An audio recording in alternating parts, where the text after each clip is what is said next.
Naveen, thank you so much for joining us. Thank you. So take me back to 2007. What was happening back then, and how did this all get started? So 2007 is, I used to be working in, well, I used to be living in San Francisco, and I was always very keen on, and I came out of business school, and I was very keen on trying to do something with a small company, and I felt, that the market in general on mobile phones is just going to explode. It's just going to go through the roof across the world. And given that you were starting off, and we basically felt that we might try and do something only in India. And that's where we actually started off our business. So we started off the business in India, tried to build something which we felt will take off in the Indian market, but very soon realized that it's not something that we need to constrain only to the Indian market, and we can actually expand this outside of that.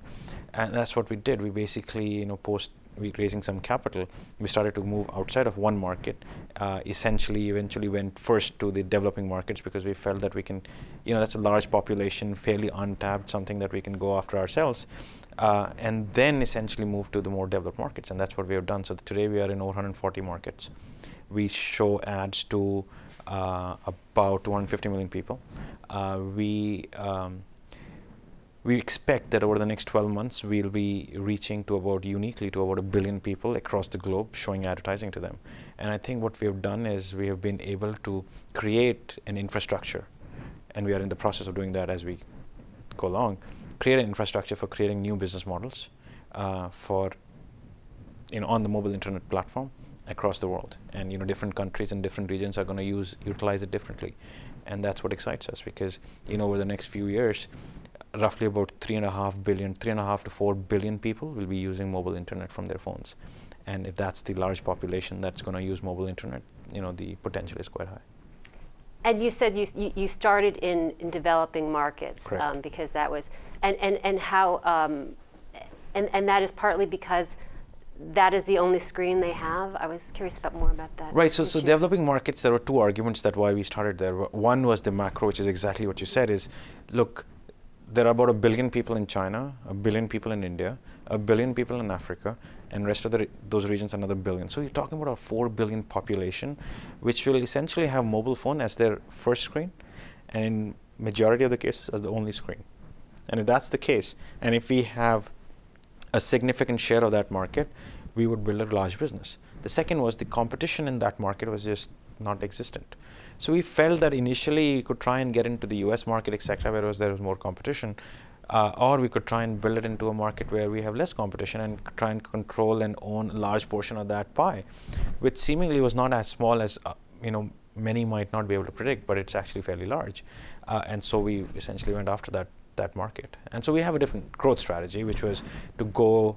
A classical growth strategy is to go west and then move east, and we basically said we can reverse that, and we went east, and we're now we have now moved to west. I see. And did the landline infrastructure of these companies, these countries, did that make a difference as well? It does, because they don't have landline infrastructure, and that's the beauty of it. Because they don't have landline infrastructure, they move very quickly to the mobile infrastructure. They don't have PC infrastructure, they move to mobile infrastructure. And so all of these, so for example, they don't have like GPRS and slow speed data connections, they move directly to 3G infrastructure. So those things help, because that means that adoption rates are phenomenally high in these regions, and so you capture the market very quickly, and the market becomes large very quickly. And the other thing is, the digital advertising does not exist in these regions, or it's very small, because the number of people on PC are small. So what happens is, as mobile phone users on internet increase, the first time the dollars start to move from traditional media to the digital media, and that happens only directly on mobile. So that also creates a very strong opportunity in that market. Right. And now you're in the United States. Yes. You began here last year. How has that been going? That's been phenomenally well, because what happened is the US market over the last 3 years went through a consolidation phase. And so the total number of players at some point of time were like 15, 20 players. Because of consolidation, because of the downturn, that list got rationalized and is down to like handful of players. And so when we looked at it, we said there are two things which happened. One is the total number of competitors essentially came down, so there was a strong opportunity for us.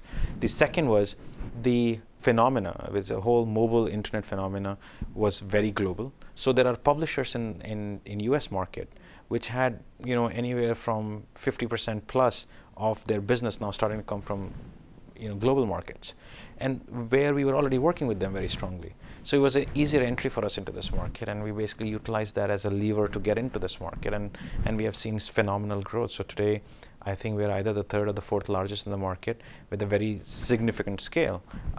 And over the next 6 to 12 months, we look at it and feel very excited about where we can take this to. So you had that global knowledge that you were able to attract. Right. So for a change, I think it doesn't happen in many businesses, because in most of the businesses, US acts as a leverage in other markets. But in our business, the international markets acted as a strong lever to build our business in US market. I see. And so how is mobile advertising different from other forms of digital media? Between the PC internet advertising versus mobile advertising, the difference is a few of the following points. One, the ability for you to essentially target is phenomenally high in the mobile space, because the information that I have about the user is just more. The information that one has about the kind of things that you're doing on the phone is just higher. So we can target better and utilize that. The location becomes a very strong factor, and the location continues to change for a user. With the PC, the location was more static, but here in case of mobile, the location as a parameter for targeting is more dynamic. So you can use that as a parameter. The call to actions that one can generate out of a mobile phone advertising are many, because you can do, you can at the end of the advertising, you can actually have the person call somebody. You can have somebody download something on their phone, because they carry their phone wherever they go. So if you basically are doing some kind of a couponing, etc., you can get the coupon on the phone, and then you can use it when they're at the point of sale.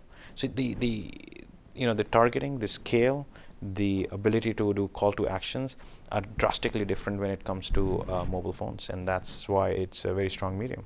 And scale, by the way, which we didn't touch upon, is a phenomenal factor, because whether it's US or rest of the world, the scale of mobile internet is just significantly higher. Maybe not so in US right now, but it's just getting there very soon.